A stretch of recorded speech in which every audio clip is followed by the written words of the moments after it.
대한 말씀이에요. 이 서원이라고 하는 단어는 창세기에도 나오고요. 계속해서 구약이나 신약이나 많이 나오고, 특별히 구약 시대에는 서원한 일들이 많아요.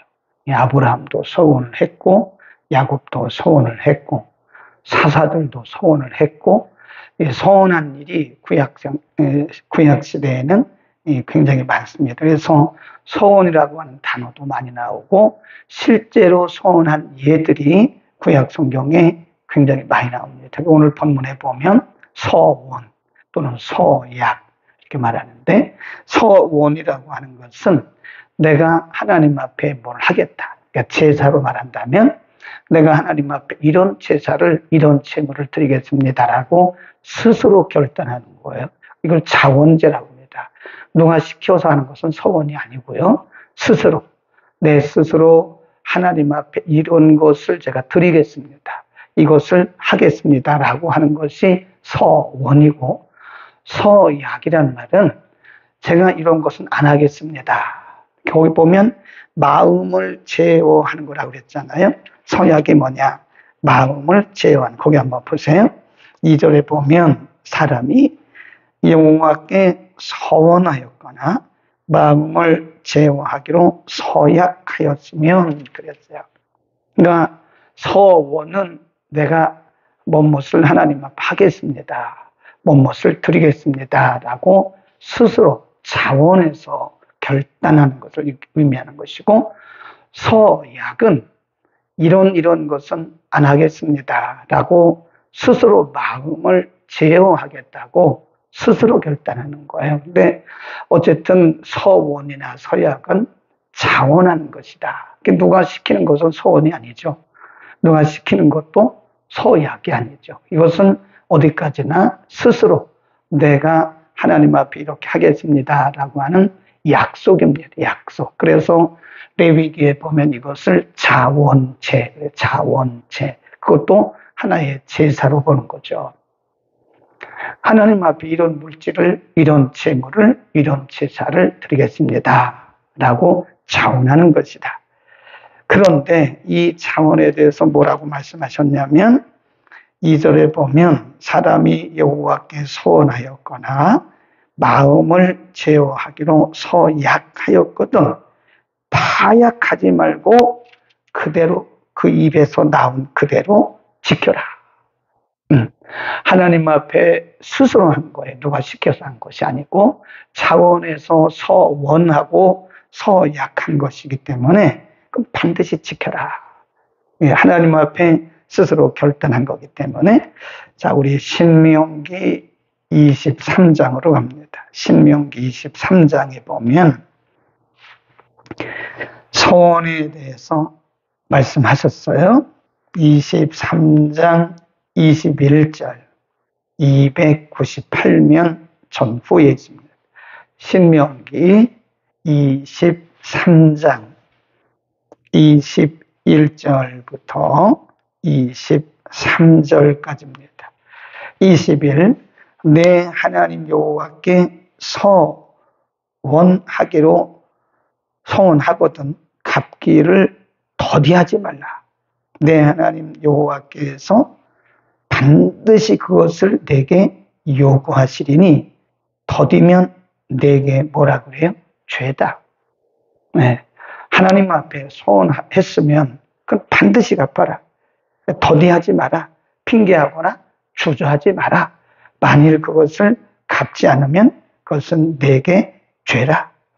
22절 내가 서원치 아니하였으면 두려워하리라마는 아무런 문제가 없지만은 그러면 무죄하리라마는 내 입에서 낸 것은 그대로 실행하기를 주의하라.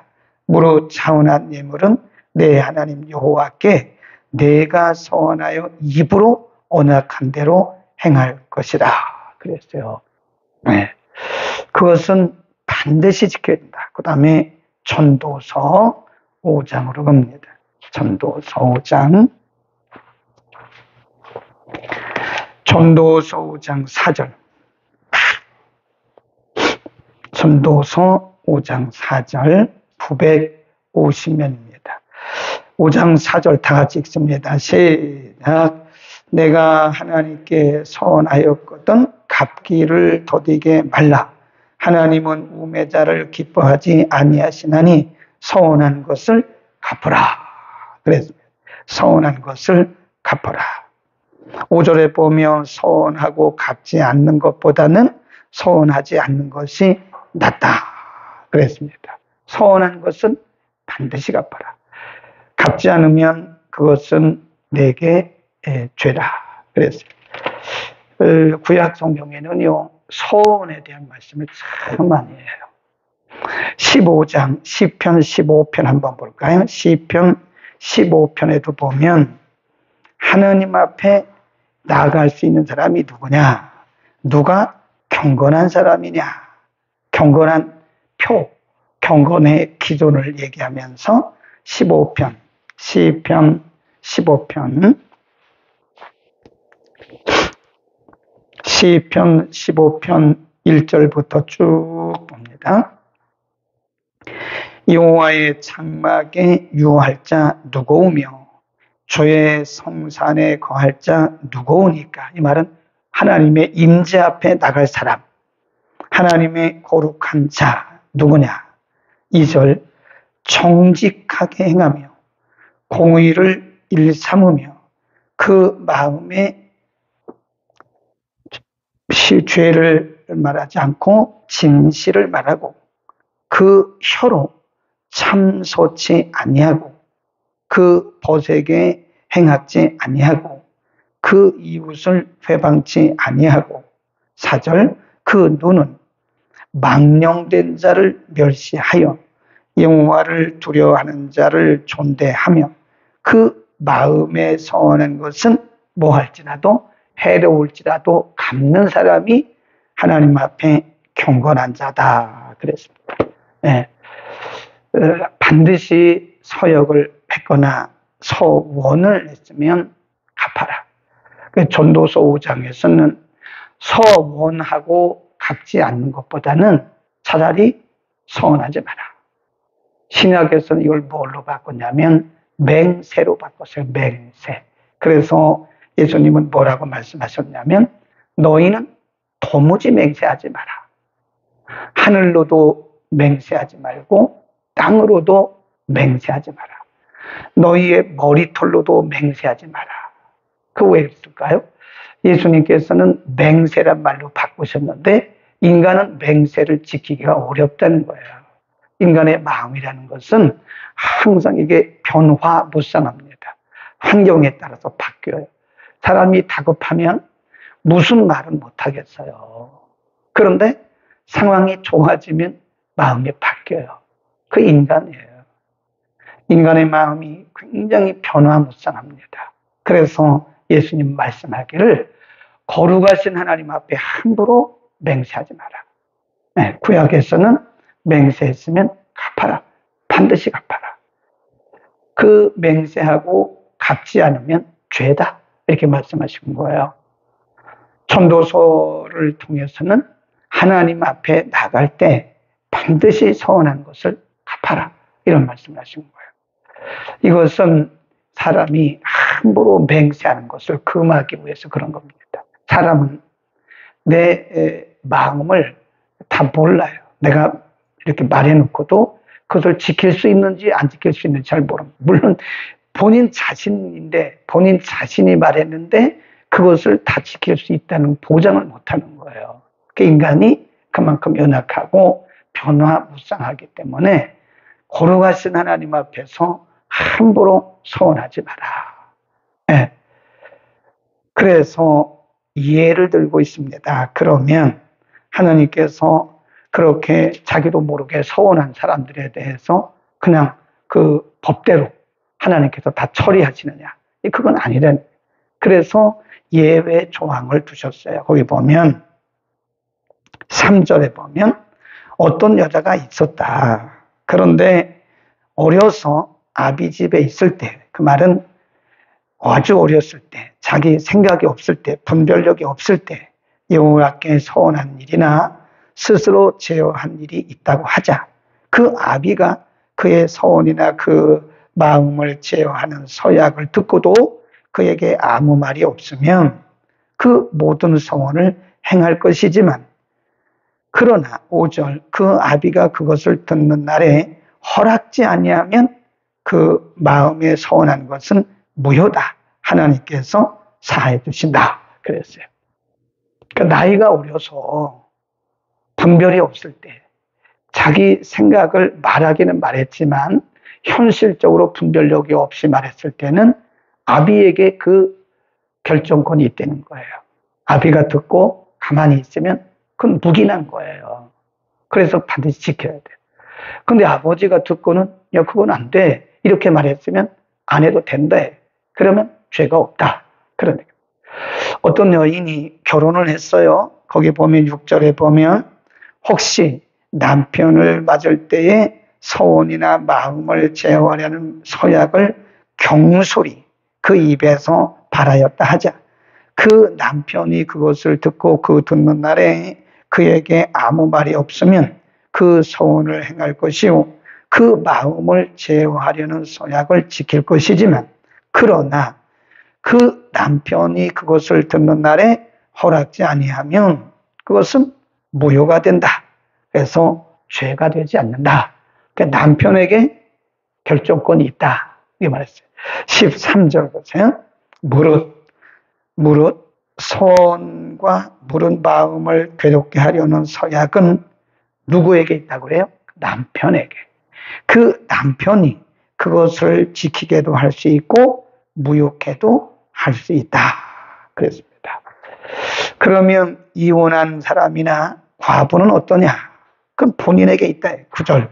과부나 이혼당한 여자의 서원이나 무릇 그 마음을 제어하려는 서약은 지킬 것이니라. 부녀가 혹시 그 남편의 집에 있어 서원을 하였다든지 마음을 제어하려고 서약을 하였다 하자. 그 남편이 그것을 듣고도 아무 말이 없고 그 마음이 없으면 그 서원은 무릇 행할 것이요 그 마음을 제어하려는 서약은 무릇 지킬 것이니라.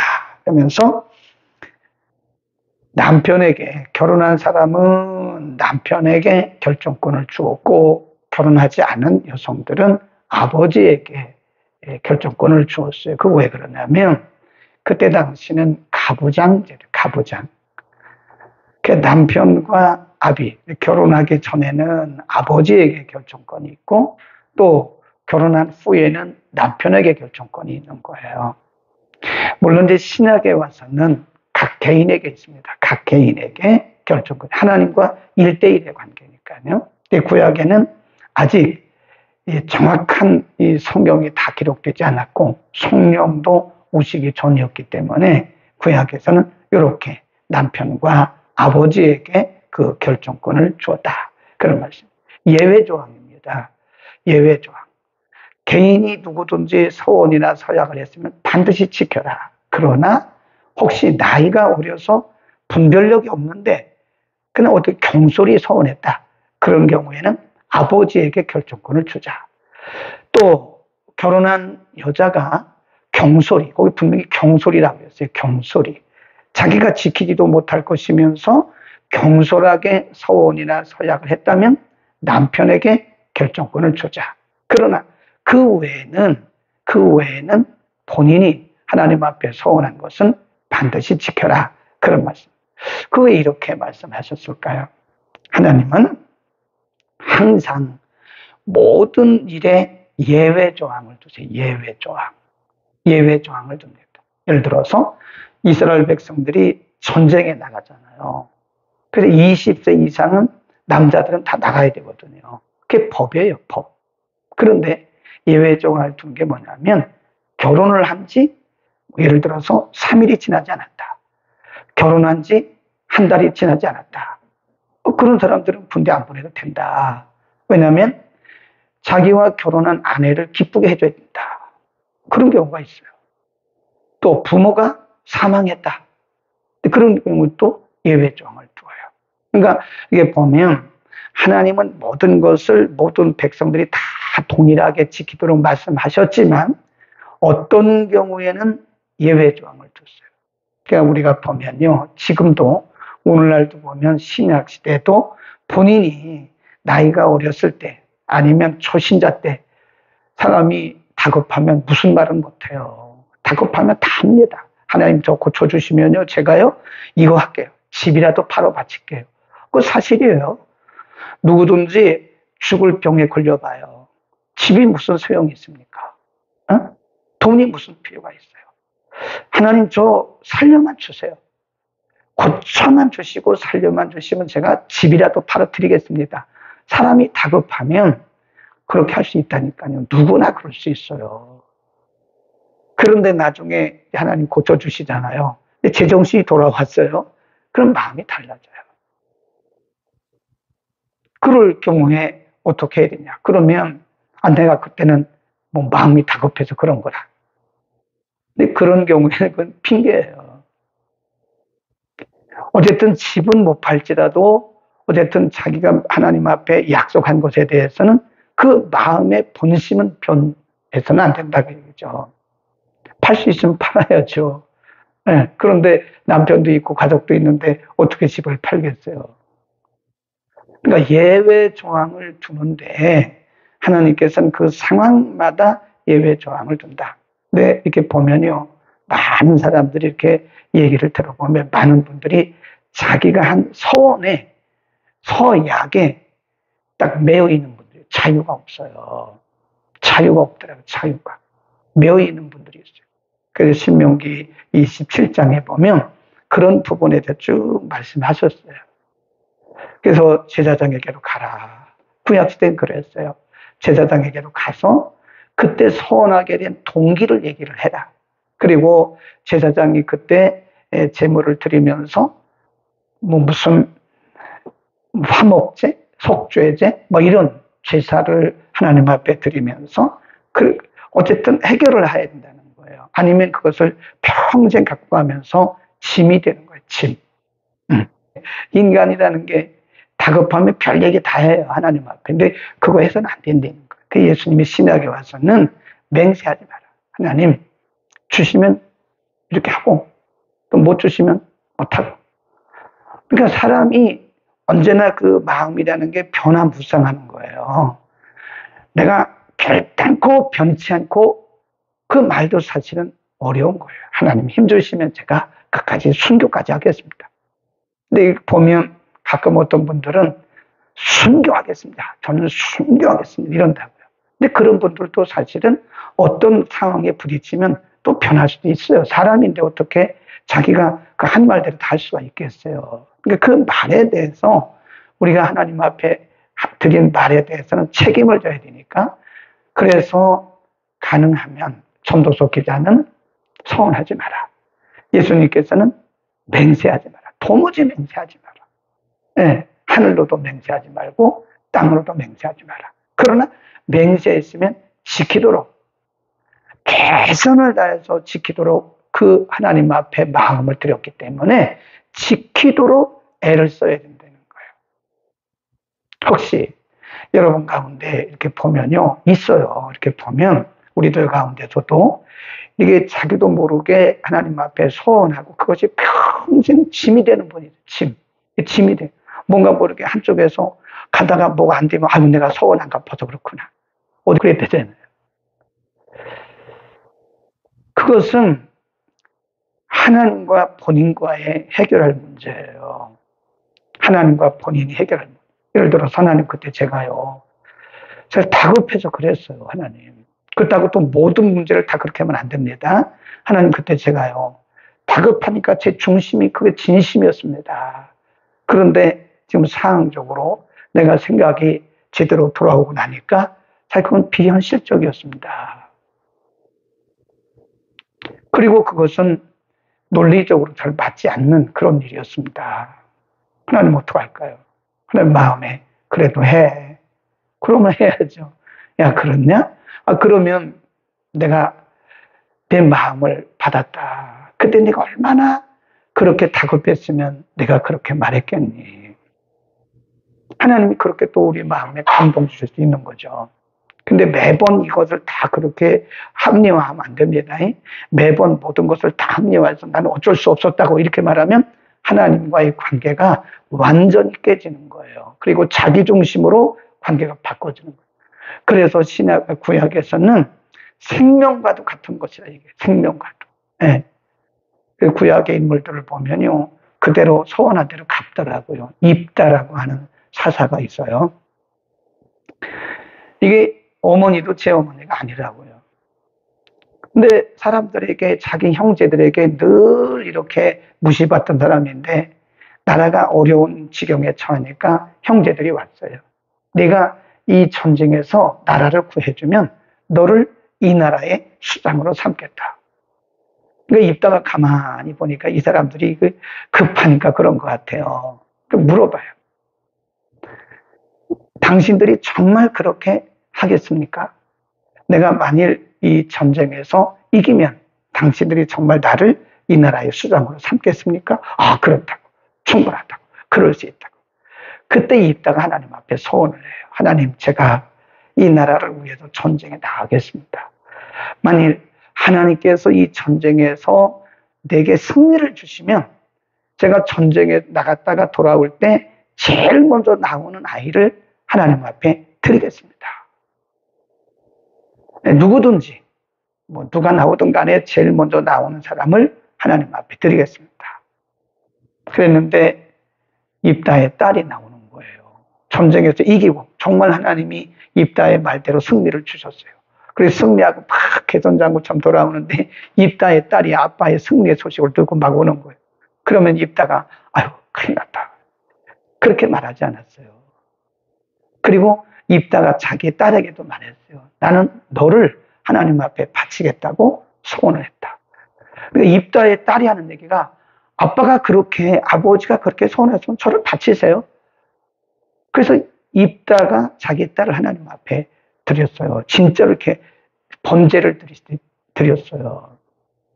왜 그만큼 이 소원이라고 하는 것은 하나님과의 관계, 하나님과의 약속이기 때문에 아까 말씀드린 것처럼 특별한 예외 사항이 아니면 이 소원은 반드시 갚는 게 좋다. 지켜야겠다. 그것이 하나님과의 약속이기 때문에 우리가 내 편할 대로 다급할 때는 약속해놓고 안 지키고 이것이 반복되면요, 하나님을 만홀히 여기는 거예요. 하나님, 그때는 제가 급해서 그래요. 하나님 아시잖아요. 그리고 다음에 또 가서 또 비슷한 일이 있으면 또 하나님 앞에 약속해놓고 하나님, 제가 그때도 급해서 그랬어요. 아시잖아요. 그리고 또 안 지켜. 그러면 그게 하나님을 만홀히 여기는 겁니다. 그러니까 오늘 본문에서 예외 조항을 두신 것은 사람의 마음이 변화무쌍할 수 있고 또는 그 질서에 따라서 아버지나 남편에게 결정권을 주는 경우고, 특별한 경우가 아닌 경우에는, 이렇게 특별한 경우가 아닌 경우에는 반드시 소원과 서약은 갚는 게 맞습니다. 단 제가 말씀드리는 것은 제가 그런 경우를 많이 봤어요. 이렇게 본인이 어렸을 때 또 결혼 전에 초신자 때 하나님 앞에 서약해놓고 그 평생 매달고 가는 분이 있어요. 그러니까 그것이 모든 것에 다 적용이 되는 거예요. 가다가 사고 나면 아이고 내가 서약 안 지켜서 그렇다. 또 하다가 무슨 경제적으로 어려운 일이 오면 아이고 내가 소원 안 지켜서 그런가. 그럴 수도 있어요. 그런데 매사에 그렇게 거기다 다 갖다 붙이면 이분은 신앙의 자유가 없어요. 하나님이 그럴 정도로 사람들을 딱 얽어매는 분은 아니에요.